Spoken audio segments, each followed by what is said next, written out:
नाज़रीन, आज पहली बार इसराइल की जानिब से ऑफिशियल नंबर्स रिलीज किए गए हैं। जितने इसराइल का जो फौजियों का नुकसान हुआ है, कितने इसराइली फौजी उसमें कैजुअलिटीज हुई हैं, उसके ऑफिशियल नंबर्स है वो जारी किए गए हैं। इससे पहले हमने मुख्तलिफ नंबर्स रिपोर्ट किए हैं, tens of thousands of numbers हम इससे पहले रिपोर्ट कर चुके हैं, लेकिन वो मुख्तलिफ इसराइली मीडिया ही ने रिपोर्ट किए थे। लेकिन आज उनकी जो डिफेंस मिनिस्ट्री है उसकी जानिब से ये ऑफिशियल नंबर जारी हुए हैं। यानी सबसे बड़े देखे जो तजस्सुस है वो तो यही है ना कि भाई इसराइल का कितना नुकसान हुआ है। जब हम ये कहते हैं कि ये जंग इसराइल की गलती है, जब हम ये कहते हैं कि इस जंग की वजह से, जहरियत की वजह से इसराइल का फ्यूचर खतरे में है, और जब हम ये कहते हैं कि इसमें इसराइल हार चुका है और वो बॉम्बिंग करके एक के बाद एक मुल्क को अटैक करके उस नाकामियों को छुपाना जो है वो चाह रहा है, तो फिर उसका सबूत क्या है कि कौन सा ऐसा डैमेज है जो हुआ है। भाई उसके इस आर्गुमेंट को साबित करने के लिए कोई ऐसा एविडेंस भी तो होना चाहिए कि ये ऐसा फिजिकल एक और विजिबल नुकसान है कि जिसकी बुनियाद पर इस आर्गुमेंट को सपोर्ट मिले कि इसमें इसराइल हारा है, इसमें इसराइल डैमेज हुआ है और इस रास्ते के ऊपर इसराइल की मुकम्मल डिस्ट्रक्शन जो है और मुकम्मल कोलैप्स जो है वो इसका इंतजार कर रहा है। तो आज वो ऑफिशियल नंबर सामने आ गए हैं और वो इतने बड़े नंबर्स हैं कि जो अरब्स ने इसराइल के साथ फुल स्केल वॉर्स लड़ी हैं उसमें भी इतने इसराइली फौजी उनकी कैजुअलिटीज नहीं हुई जितनी सिर्फ हमास ने इसराइली फौज की जो है वो कर दी हैं। और उसमें हजारों की तादाद में आज इसराइल की डिफेंस मिनिस्ट्री ने यह कंफर्म किया है कि वो ज़हनी मरीज हो चुके हैं। आप पागल कह लें या जो भी कह लें, लेकिन वो ज़हनी मरीज है वो हो चुके हैं। साथ ही इसराइल की जो आइसोलेशन है वो बढ़ती चली जा रही है। यूनान से इसराइल को अपनी एम्बेसी खाली करना पड़ गई है क्योंकि यूनान में जो मुजाहरे हैं वो बहुत ज्यादा आगे बढ़ गए हैं, तो वहां से अपनी एम्बेसी खाली करना पड़ गई है। और ये देखें, मतलब एक प्रैक्टिकल आइसोलेशन, एम्बेसीज और वो भी यूरोप से खाली करना पड़ रही हैं। और इसी दरमियान जो है वो जापान में आज मुजाहरे हो रहे हैं और इसलिए हो रहे हैं कि आज वहां पर एक एनिवर्सरी भी मनाई जा रही है और वो एनिवर्सरी मनाई जा रही है हिरोशिमा के ऊपर जो बॉम्ब्स गिरे थे उसकी एनिवर्सरी मनाई जा रही है। वहां पर गजा के लिए मुजाहरे भी हो रहे हैं और यूरोप से ये बात सामने आ रही है कि वो कह रहे हैं कि प्रेशर बहुत ज्यादा है जो पार्टनरशिप एग्रीमेंट है उसको कैंसिल करने के लिए। और इधर ईरान में बड़े इकदाम हुए हैं, मोसाद के एजेंट्स को आज एग्जीक्यूट किया गया है और इसके साथ वहां पर काफी रीशफल हो रहा है ओहदों के हवाले से, यानी जो कमांड्स हैं उसमें काफी रीशफल हो रहा है और ऐसा लग रहा है कि अगले क्राइसिस की, अगली वॉर की ईरान तैयारी कर रहा है। तो ये तमाम तफसीलात जो है वो आपके सामने रखेंगे, आलमी मंजरनामा भी आपके सामने रखेंगे। स्टीव विटकॉफ जो है वो इस वक्त मॉस्को में है और प्यूटन के साथ उनकी मुलाकात हुई है। नाज़रीन, आगाज करते हैं जो आज की सबसे बड़ी खबर है, जो सबसे बड़ी एक चीज हो सकती है कि इसराइल का कितना नुकसान हुआ है in terms of human loss. यानी हमें पता है कि डिप्लोमेटिक सतह पर क्या नुकसान हुआ है, कितनी उसकी आइसोलेशन है, मुल्क फिलिस्तीनी रियासत को तस्लीम कर रहे हैं, ये हमें पता है। इकोनॉमिकली भी नंबर्स बहुत सारे हमारे सामने आ रहे हैं, कैसे कंपनीज बंद हो रही हैं, लेकिन जो सबसे बड़ा नुकसान होता है वो तो ह्यूमन लॉस ही होता है ना। और इसराइल के एक फौजी का मरना भी वो बहुत मतलब उसका इंपैक्ट होता है वहां पर, इसलिए हम मुजाहरे बड़े बड़े वहां पर देख रहे हैं। तो इन टर्म्स ऑफ मिलिटरीली, ठीक है ना, इन टर्म्स ऑफ मिलिटरीली ये कितना नुकसान हुआ है और क्या वाकईतन इसराइल की फौज अब इतनी एग्जॉस्ट है या इतनी फौज की शॉर्टेज है कि वो एक लंबी जंग है वो नहीं लड़ सकेंगे। और जिस रास्ते के ऊपर है ये तो एंडलेस वॉर्स का रास्ता है। अच्छा, हमास ने नाज़रीन एम्बेरस कर दिया है पूरे अरब वर्ल्ड और इस्लामिक वर्ल्ड की जो आर्मीज है उनकी लीडरशिप है उनको एम्बेरस किया है कि वो एक छोटी सी ऑर्गेनाइजेशन होकर इसराइल का इतना बड़ा नुकसान कर सकते हैं। नाज़रीन, आज नंबर सामने आ रहे हैं 80,000 इसराइली फौजी जो हैं, 80,000 80,000 इसराइली फौजी जो हैं वो डिफेंस मिनिस्ट्री के रिहेबिलिटेशन सेंटर ने आज नंबर जारी कर दिया है कि वो जख्मी हैं। और किससे जख्मी हुए? गजा से। 80,000 इसराइली फौजी घरों में बैठे जख्मी नहीं हुए, गजा में गए थे, वहां पर जख्मी हुए हैं। आप पहले ये सबूत देखिए, इसराइल की मिनिस्ट्री ऑफ डिफेंस है, उसका रिहेबिलिटेशन डिपार्टमेंट है, उसके ऑफिशियल नंबर है। We are currently treating about 80,000 injured soldiers. The number of army casualties and the spread of suicide represent a major national challenge. जिस सतह की कैजुअलिटीज हैं और जिस सतह पर इजरायली फौजी अपनी जानें लेते चले जा रहे हैं, ये अब एक नेशनल क्राइसिस इजराइल के लिए बन चुका है। कोई इक्का दुक्का वाकयात नहीं है, बल्कि अब ये एक नेशनल क्राइसिस बन चुका है। और इसी डिपार्टमेंट के मुताबिक 26,000 जो इंजर्ड हैं suffer from the psychological disorder. यानी इस 80,000 में से 26,000 वो कंफर्म कर रहे हैं कि जो साइकोलॉजिकल डिसऑर्डर का शिकार हैं और यही वो हैं जो अपनी जानें लेते चले जा रहे हैं। 26,000 ऐसे हैं। अच्छा, अब इसमें एक और दिलचस्प बात क्या है, वो कह रहे हैं कि 80,000 वो हैं जिनको हम करंटली ट्रीट कर रहे हैं। बहुत सारे ऐसे भी तो जख्मी होंगे जो यहां से डिस्चार्ज हो चुके हैं, जो मजदूर हो चुके हैं। बहुत सारे इजरायली फौजियों की वीडियोस आती रहती हैं। अभी पिछले दिनों एक इजरायली फीमेल सोल्जर की काफी वीडियो वायरल हुई थी जो अपना 31st बर्थडे केक जब वो काट रही है तो दोनों टांगों से वो माजूर है, ठीक है ना। और उसने उस पर कैप्शन भी लिखी कि मैंने कभी सोचा नहीं था 31st बर्थडे के ऊपर मेरी दोनों टांगें जब नहीं होंगी। तो थाउजेंड्स की तादाद में वो हैं जो डिस्चार्ज भी हो चुके हैं ना। तो ये नंबर जो है वो 1 लाख से ऊपर कंफर्म है। आज की इस रिपोर्ट के बाद ये तो बिल्कुल कंफर्म है कि ये नंबर्स 1 लाख से ज्यादा है। देखिए इसराइल की फौज थी 6 लाख, अब वो कहते हैं कि भाई इसराइल की फौज को शदीद कमी है। तो सवाल ये पैदा होता था ना कि फौज गई किधर, जो हमेशा हमने ये बात सामने रखी कि ये कितनी बड़ी बात है कि इसराइल की फौज गई किधर। ना मिस्र ने हमला किया, ना जॉर्डन ने किया, ना सऊदी अरब से फौजें गई हैं, ना कतर से, ना यूएई से, ना टर्की से को फौजें निकली हैं कि इसराइल से जाकर टकराई। और भाई इसराइल की जमीनी फौज तो ईरान से भी नहीं लड़ी है, यमन से भी नहीं लड़ी है, वहां पर तो एक फिजाई जंग हो रही है ना। तो जमीनी फौज तो 2 ही जगहों पर लड़ी है, एक लड़ी है गजा में, एक लड़ी है हिजबुल्लाह के साथ। तो किधर गई वो 6 लाख फौज, तितर बितर हो गई। तो आज ये इतनी बड़ी बात है कि 22 महीनों में देखिए ना वो अपने कैपिटल्स वापस ला सकें, ना वो हमास को डिस्ट्रॉय कर सकें। और मतलब इस बात को आप कैसे बयान करेंगे, हमास की इस डैमेज को, इस फतह को जो उन्होंने इसराइल के ऊपर हासिल की है। Israel the most sophisticated and powerful regional army, America, बर्तानिया, फ्रांस, जर्मनी, पूरा वेस्ट डायरेक्टली सपोर्ट कर रहा है। दुनिया का टेक्नोलॉजी सबसे ज्यादा बर्तानिया रोजाना वहां पर जो इंटेलिजेंस फ्लाइट्स हैं वो रोजाना वहां पर कंडक्ट करता है।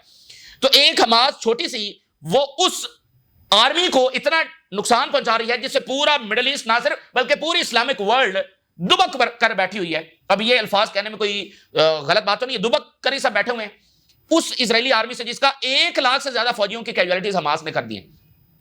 तो ये वो नुकसान है नाज़रीन, यानी एक है डिप्लोमेटिक सतह के पर नुकसान जो हो रहा है इसराइल के साथ, पूरी दुनिया में आइसोलेट हो रहा है। G7 के कंट्रीज तस्लीम कर रहे हैं, जो सिक्योरिटी काउंसिल है उसके 4 मुल्क फलस्तीन को तस्लीम कर चुके हैं, सिर्फ अमेरिका रह गया है। जो उसकी रिप्यूट तबाह हुई है, जिसको इररिवर्सिबल कहा जा रहा है, जिसको इसराइल के जो थिंक टैंक्स हैं, हिस्टोरियंस हैं, वो इसको इसराइल का सबसे बड़ा नुकसान कह रहे हैं कि ये जो रिप्यूट तबाह हुई है, जो जनरेशन लगाकर उन्होंने की है। तो एक वो, और ऊपर से ये जानी नुकसान। तो ये वो नुकसान है जिसको छुपाने के लिए वो लेबनान पर बॉम्बिंग करता है, वो सीरिया पर करता है, वो ईरान के दरमियान उसने जंग छेड़ने की कोशिश की कि नहीं हम तो उतने ही ताकतवर है। लेकिन असल में ये वो चीज है जिसको वो छुपाने की जो वो कोशिश कर रहा है। और इससे बाकियों को भी सबक लेना चाहिए जो मिडिल ईस्ट के ममालिक है कि वो थोड़ी सी बहादुरी तो दिखाएं। यानी आप कैसे इमेजिन करेंगे कि हमास किस बहादुरी और किस सैक्रिफाइसेस के साथ लड़ी होगी कि उसने इतना बड़ा नुकसान किया है। देखिए एक फौजी जख्मी हो रहे हैं, वो मजूर हो रहे हैं, तो वो क्या मतलब पटाखे से मजूर हो रहे हैं? भाई उनको गोली लगी है, एक्सप्लोसिव डिवाइस का हमला हुआ है, आरपीजी फायर हुआ है, स्नाइपर अटैक हुआ है, मतलब उनको स्वेयर हिट हुआ है। और वैसे भी आपको पता है कि जो इजरायली फौज है उसकी जो प्रोटेक्शन है, यानी उनकी जो जैकेट्स हैं, उनकी जो हेलमेट है, और वो पूरी मतलब उस हिफाजत के साथ जाते हैं, तो उनको इस तरह से हिट करना इतने बड़े नंबर्स में, तो ये तो बहुत बड़ी बात है। और ये आज स्टैब्लिश हो गई है कि यानी हमको मीडिया रिपोर्ट नहीं रख रहे, बल्कि उनकी जो मिनिस्ट्री है उसने ये नंबर जारी कर दिए। और इससे मैं आपको कह रहा हूं कि 1 लाख से भी ज्यादा तादाद जब हो सकती है, ये कंफर्म है, क्योंकि 80,000 तो वो करंटली ट्रीट कर रहे हैं। डिफेंस मिनिस्ट्री का जो है वो 80,000 को इस वक्त ट्रीट कर रही है। तो पीछे कितने रिचार्ज हो गए होंगे, और जो हलाक है वो नंबर से इससे अलग हैं, और जितने ये जख्मी ट्रीट हो रहे हैं उसमें से कितने जो वो हलाक हो जाएंगे। तो ये जबरदस्त हो चुका है इसराइल। तो जो उसने जेनोसाइड कर दी है, अब अगर वो सीज फायर करता है तो साथ ही फलस्तीनी रियासत जुड़ी हुई है, और ग्रेटर इसराइल प्रोजेक्ट हमेशा के लिए खत्म होगा। तो वो अपनी एरोगेंस में आगे बढ़ते तो चले जा रहे हैं। जैसे हिटलर था और बर्लिन में फौजें जब दाखिल होने के करीब थी, फिर भी हिटलर कह रहा था नहीं हम ही जीतेंगे, तो फिर क्या हुआ? तो यही कुछ इसराइल के साथ होना है। और यरूशलेम पोस्ट है, उसका एक सर्वे देखिए, ये इसराइल का डेमोक्रेसी इंस्टीट्यूट है, नेशनल इंस्टीट्यूट है, उसने आज सर्वे जारी किया है। Optimism about Israel's future has declined since last June. Israel का जो सर्वाइवल का ऑप्टिमिज्म है वो डिक्लाइन कर गया, इसराइल की शिकस्त का नहीं। शिकस्त तो होनी है, ओवरऑल इसराइल की जो एग्जिस्टेंस है वो, उसका जो ऑप्टिमिज्म है इसराइलियों में खत्म हो रहा है कि उनको नहीं लगता कि इसराइल सर्वाइव कर सकेगा। और ये जो 2 दिन कबल ये जो 600 जर्नैल सामने आए हैं, इन्होंने भी ट्रंप को यही कहा है कि इसराइल की जो बका है वो खतरे में है। और 600 ये जर्नैल जो इसराइल का सबसे पावरफुल ब्लॉक है, यानी इनकी तंजीम है, जो कि दुनिया भर की डीप स्टेट, अमेरिका, यूरोप की डीप स्टेट के साथ राब्ते में रहे हैं, इन्होंने माजी में वो सारी जंगें की हैं और फलस्तीनियों के साथ वो सारे जुल्म किए हैं, इन्हीं जनरल्स ने आज ये खड़े होकर कह रहे हैं कि इसराइल की बका खतरे में। तो बिला वजह तो नहीं कह रहे, और 22 महीनों के बाद कह रहे हैं कि जब उनको एक रियलिटी जब नजर आ रही है, वो रियलिटी जिसको नेतन्याहू नहीं देख रहा। तो इसके साथ जो लेपर्ड है उसका बयान देखिए, I told the prime minister that the idea of occupying Gaza is very bad and will cost us a heavy price. तो अब गाजा की ऑक्युपेशन पर भी एक फड्डा वहां पर पड़ा हुआ है कि ऑलरेडी इतनी कैजुअलिटीज हैं, हमास मौजूद है, अगर हम बड़ी तादाद में फौज अंदर दाखिल कर देंगे तो फिर अचानक बहुत बड़ी कैजुअलिटीज हमारी वहां पर होंगी। जितनी ज्यादा फौज दाखिल करेंगे हमास के लिए, वो उतना ज्यादा अटैक करेगी इजरायली फौजियों के ऊपर। तो अभी तक वहां पर एक फड्डा जो पड़ा हुआ है, लेकिन नेतन्याहू और समूचे और ये सारे कहते हैं नहीं हम ऑक्युपाई करेंगे। अच्छा, तो ये एक बहुत बड़ी रिपोर्ट है, इस पर बड़े घंटे बात हो सकती है और हम आगे चलकर इसके ऊपर मुख्तलिफ वीडियोस में बात करते रहेंगे, क्योंकि यानी एक डायमेंशन इसराइल की मिसिंग थी। डिप्लोमेटिक डायमेंशन पर हमें पता है कि इसराइल का क्या नुकसान हो रहा है, इकोनॉमिक डायमेंशन में हमें पता है क्या नुकसान हो रहा है, रीजन में वो कैसे नॉर्मलाइजेशन प्रोजेक्ट फेल हो चुका है, लेकिन जो मिलिट्री डायमेंशन थी ना, जो ह्यूमन लॉस वाली डायमेंशन थी, वो मिसिंग थी। इसको आज वो ऑफिशियल नंबर्स में कंफर्म कर रहे हैं। जापान जो है वो 80 इयर्स हिरोशिमा की आज उसकी याद में मना रहा है, कॉल्स फॉर डिसआर्मामेंट। और जापान ने ये कहा है कि rising nuclear threats amid global tensions, जो एक न्यूक्लियर जंग है उसके खतरात बढ़ते चले जा रहे हैं, ये आज जापान कह रहा है, और 80 इयर्स, ठीक है। और देखें ना कि रिपोर्ट्स के मुताबिक हिरोशिमा और नागासाकी से भी ज्यादा एक्सप्लोसिव गजा पर इस्तेमाल हुआ। और ये रिपोर्ट देखिए, protester call for Gaza at the 80th anniversary of Hiroshima bombing. तो जापान में आज वो इसको याद कर रहे हैं, तो वहां पर गजा के मुजाहरे हो रहे हैं। यानी आप अंदाजा करें कि गजा कहीं से भी माइनस नहीं है। तो वो मतलब एक बड़ा इंसानियत का अफसोसनाक वो वाकया जो न्यूक्लियर बॉम्ब्स गिराया गया, तो आज इंसान का सबसे अफसोसनाक वाकया जो है वो गजा में हो रहा है। तो वहां पर इस रेफरेंस से भी मुजाहरे हो रहे हैं। अच्छा, ग्रीस में क्या हो रहा है? ग्रीस में चूंकि ये जो इजरायली अब यहां से इवैक्यूएट कर रहे हैं, वो साइप्रस और ग्रीस सबसे ज्यादा जा रहे हैं, तो वहां पर गुस्सा बहुत बढ़ता चला जा रहा है, और अब वहां पर मुजाहरे बहुत ज्यादा शिद्दत इख्तियार कर गए। और अभी वो मेयर्स की भी झड़प हुई थी। जो एथन का मेयर है, उसने इजरायली एम्बेसडर को कहा था कि इजराइल जब जेनोसाइड कर रहा है, तो वो भी झड़प हुई। और यूरोप से बहुत सारी वीडियोस आ रही हैं जिसमें इजरायली टूरिस्ट कहीं पर खड़े हुए हैं, इजरायली फौजी, ठीक है ना, उनको अवाम पहचान कर उनकी वीडियोस बनाकर उनको कहते हैं गेट आउट, ठीक है ना, पूरा उनको जलील किया जाता है, और फिर अल्टीमेटली उनको वहां से जाना पड़ता है। तो ये इनके साथ हो रही है, एक एक गली में, एक एक चौक में, एक एक जगह पर, यूरोप के तमाम शहरों में, जहां जहां पर ये नजर आते हैं, और अमेरिका में भी ये सारा कुछ हो रहा है। तो आज देखिए कि evacuation of Israeli embassy staff in Athens due to the popular protest against the Israelis in Greece. उन्होंने आज अपना एम्बेसी का स्टाफ जो है वहां से निकाल लिया।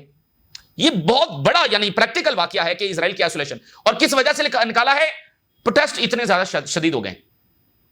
तो इसलिए बहुत सारे इजरायली जो फेमस यानी बहुत सारे इजरायली जो वेस्ट में बैठे हुए हैं, वो खुद कह रहे हैं कि ये जो गजा का सारा क्राइम है, ये इजराइल को भी महफूज नहीं बना रहा, और इजरायलियों को अराउंड द वर्ल्ड वो महफूज नहीं बना रहा। तो इन्होंने फिलिस्तीनियों के लिए जमीन तंग की है, इनके लिए पूरी दुनिया तंग हो रही है। अच्छा, यूरोपीय यूनियन में अभी कोई बाकायदा यूरोपीय यूनियन ने इकदाम, मीनिंगफुल इकदाम नहीं उठाया जो इजराइल को रोक सके। यानी यूरोपीय यूनियन का अभी तक का जो किरदार है वो ये है कि उसने सिस्टमैटिकली उस सारे प्रेशर को डिफ्यूज करने की कोशिश की है, और सिस्टमैटिकली हेल्प किया है इजराइल को कीप गोइंग। यानी यूरोपीय यूनियन की तनकीद भी अभी तक चूंकि वो रुकवा नहीं सकी, तो वो ये बात है कि यूरोपीय यूनियन की तनकीद भी बस ये था कि वो अवामी जो प्रेशर है उसको डिफ्यूज कर सके, और कोई मीनिंगफुल उन्होंने एक्शन इजराइल के खिलाफ अभी तक नहीं लिया। तो यूरोपीय यूनियन की जो पार्लियामेंट है उसमें बहुत हीटेड वहां पर जो आर्गुमेंट्स है वो हो रहे हैं कि फौरी मुआहदे जो वो कैंसिल किए जाएं। अब देखिए, political blocs in the European parliament, we demand the suspension of the partnership agreement with Israel for its violations of the human rights, और there is evidence of the genocide crime in Gaza and the world can not continue to ignore it. ये European parliament के अंदर ये बातें हो रही हैं। अच्छा, इसके साथ नाज़रीन, जो एड डिस्ट्रीब्यूशन वहां गजा में हो रही है, सो कॉल्ड एड डिस्ट्रीब्यूशन, और जैसे एड ड्रॉप हो रही है एड, देखें अगेन एक एक अगर निवाला भी अंदर जाएगा तो वो ज़ाहिर उसको अप्रिशिएट ही किया जाएगा, लेकिन ये जो एड ड्रॉप है ये उल्टा एक और सिस्टमैटिक तरीका है स्टारवेशन का, क्योंकि एयर ड्रॉप करने से जो प्रेशर है उसको डिफ्यूज करने की कोशिश की जाती है, और ऑन ग्राउंड कोई उसका प्रैक्टिकल उतना इंपैक्ट नहीं पड़ता। और दूसरा, इसमें एक और चीज छुपी हुई है, और वो है humiliation of the Palestinians as a human being. फिलिस्तीनी जो हैं वो खाना गिरता है, बहुत सारे ऐसे वाकयात हुए हैं, वो खाने उस एड के नीचे दबकर लोगों की जाने गई हैं, फिर खाना जब वो समंदर में गिरता है उसको लेने लोग जाते हैं, वहां पर उनकी शहादतें हुई हैं। और फिर अभी ताजा वाकयात के मुताबिक खाना जो है, जो आटा है वो रेत में मिक्स हो रहा है, वो रेत लोग उठा रहे हैं। अल जजीरा फोटोज कंफर्म कर रहे हैं कि Palestinian shift through sand in search of scattered food from aid drops. तो ये जो ह्यूमैनिटेरियन एड होती है नज़ीर, इसका मतलब ये होता है कि ह्यूमैनिटेरियन डिग्निटी के साथ ये डिस्ट्रीब्यूट की जाएगी। तो यहां पर फलस्तीनियों की कोई डिग्निटी नहीं है, उनको ह्यूमिलिएट करके ये एड जब उनको दी जा रही है, सैंड से, रेत से जो है वो आटा वो निकाल रहे हैं।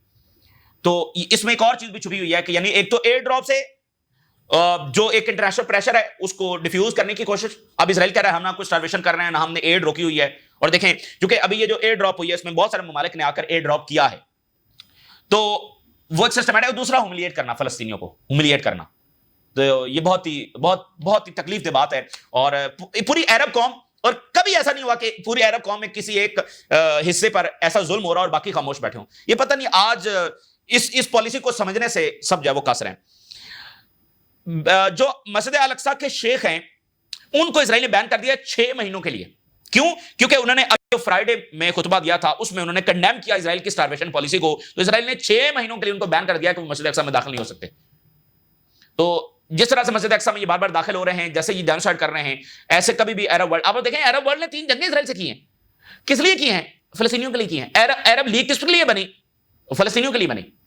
تو نارملائزیشن کرنے کے بعد بھی یہ کوئی اسٹریٹجک پالیسی نہیں ہے کہ جینوسائیڈ کے اوپر خاموش رہا جائے. تو یہ بہرحال سمجھ سے بالا تر. ایران نے جناب ایگزیکیوٹ کیا ہے موساد اسپائی کو over nuclear scientist leak, intel leak, سائنسدانوں کے حوالے سے جو انٹیلیجنس لیک ہوئی اس پر جو ہے نا اس کو ایگزیکیوٹ کیا گیا آج موساد ایجنٹ کو. 2 بڑی ڈیولپمنٹس ہوئی ہیں، ایک ایران میں ہوئی ہے، ایک ٹرکی میں ہوئی ہے. ایران میں جو علی لہرجانی ہیں، جو ایڈوائزر ہیں سپریم لیڈر کے، ان کو جناب بنا دیا گیا ہے secretary general of the supreme national security council, یعنی سپریم نیشنل سیکورٹی کونسل اس کا ہیڈ ان کو بنا دیا گیا. یعنی کہ جو سب سے بڑے فیصلے کرتی ہے جنگ کے حوالے سے، اپوائنٹمنٹس کے حوالے سے، سپریم نیشنل سیکورٹی کونسل، تو اس کا سربراہ علی لہرجانی کو بنایا گیا ہے. یہ کافی امپورٹنٹ بات ہے. اور ٹرکی میں کیا ہوا ہے؟ Turkey appoints new army chief in surprise reshuffle. یہ عجب واقعہ ٹرکی میں ہوا ہے کہ انہوں نے اچانک سے آرمی چیف جب وہ بدل دیا. اب یہ دونوں چیزوں کو، دونوں واقعات کو دیکھا جا رہا ہے کہ یہ کیا ہو رہا ہے. اور اسٹیو وٹکوف کی ابھی کچھ دیر پہلے جب وہ پیوٹن سے ملاقات ہوئی ہے، بیمانی ملاقات، اسٹیو وٹکوف تو ویسے فارغ ہو گیا ہے، ایک علامتی سے ملاقات وہاں پر ہو رہی ہے. یہ جو غزہ میں جو کچھ یہ کر کے گیا نا کہ یہاں پر کوئی سٹارویشن نہیں ہے، تو کیا بات بھائی اس بندے کی بات کے اوپر کوئی کیا اعتبار کرے گا جو اس طرح سے. دیکھیں ایک ہوتا ہے ڈپلومیٹس ہوتے ہیں، ایک ہوتا ہے کہ جناب وہ ملٹری لیڈرز ہیں. تو یہاں پر جس کو جنگ بند کروانے کے لیے بھیجا گیا ہے، وہ اتنی ڈسپشن سے کام لے رہا ہے، ایسی بے ایمانی سے کام لے رہا ہے. تو اس کی دیکھیں ایک بندہ ہے، اس کی ڈگنیٹی ہوتی ہے کہ اچھا جی پیوٹن سے ملاقات ہو رہی ہے، اچھا جی وہ عرب میں مڈل ایسٹ میں آ رہا ہے، بھائی یہ بندہ جو ہے نا اس کی ڈگنیٹی ہے کہ یہ بات اس نے کی ہے تو اس نے زبان دی ہے. تو اس بندے کی زبان کا کیا اعتبار ہے کہ جو کہہ رہا ہے کہ یہاں پر کوئی سٹارویشن ہی نہیں ہو رہی. اور یہ وہی بندہ ہے جو الیگزینڈر کو رہا حماس نے کیا تھا، اس نے کہا تھا کہ میں سیز فائر کرواؤں گا. تو وہ بس ٹھیک ہے ایک ملاقات ہو رہی ہے، لیکن فرائیڈے کو ٹرمپ نے دھمکی لگائی ہے کہ میں ٹیرف لگاؤں گا، اور آج 24 گھنٹے جو انڈیا کو اس نے الٹیمیٹم دیا وہ بھی پورا ہو رہا ہے. ایک اور امپورٹنٹ بات یہ ہے کہ یوکرین میں زیلنسکی نے پہلی بار اردوغان کو بلایا 2022 کے بعد، جب سے جنگ شروع ہوئی. For the very first time Zelensky نے اردوغان کو انوائٹ کیا. اور اردوغان کی اہمیت یہ ہے، ٹرکی کی اہمیت یہ ہے کہ یوکرین کے حوالے سے ٹرکی بہت زیادہ انوالو ہے، اور ٹرکی کے جو ڈرونز ہیں وہ یوکرین استعمال کر رہا ہے، اور ادھر سے ایران کے جو ڈرونز ہیں وہ رشیا استعمال کر رہا ہے. اور جب زیلنسکی نے بہت سارے ملکوں کے اوپر الزام لگایا کہ ان کے فوجی وہاں پر ہیں اور بڑی جنگ کے معاملات ہیں، تو اس میں اردوغان وہاں پر جا رہے ہیں. تو یہ کافی امپورٹنٹ وزٹ جو ہے وہ ہونے جا رہا ہے. اسی درمیان جرمنی جو ہے اس کے جو ایکٹیویٹیز ہیں مڈل ایسٹ میں اور یوکرین میں وہ ایسی ہیں کہ جرمنی نے فائٹر جیٹس پولینڈ ٹرانسفر کر دیے. جرمنی نے فائٹر جیٹس پولینڈ یعنی رشیا کے بارڈر کنٹری جو پولینڈ ہے وہاں پر جب ٹرانسفر کر دیے، اور پولینڈ میں جنگی مشقیں ہونے جا رہی ہیں.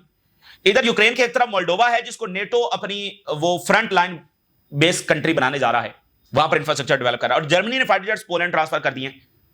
تو یہ کافی خطرناک معاملات ہیں جو وہاں پر ہو رہے ہیں. تو یہ تازہ ترین صورتحال جو آپ کے ساتھ شیئر کیا، آپ نے رائے ضرور ادا کریں. اجازت دیجیے، اللہ حافظ.